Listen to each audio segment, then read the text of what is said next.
Hello friends, today in this video I will show you how to fix something happened and we couldn't start the upgrade to Windows 11 or 10 Pro. So to resolve this issue, firstly click on Start, then Settings. Now scroll down and click on Troubleshoot. Now here guys you have to click on Other Troubleshooters. Then here click on Windows Update Run. Now follow the instruction which you see in this screen.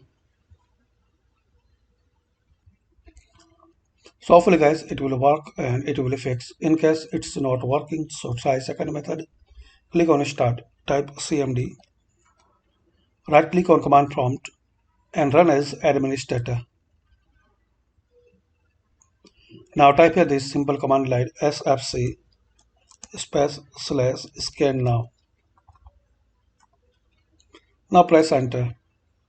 Now guys it will take couple of minutes, so complete this scanning, and once this scanning process will complete, restart your PC. So hopefully guys after restart you can fix and you can resolve. Something happened and we couldn't start the upgrade to Windows 11 or 10 Pro problem. Thanks for watching guys. Please comment this video useful for you or not, and this method work for you or not.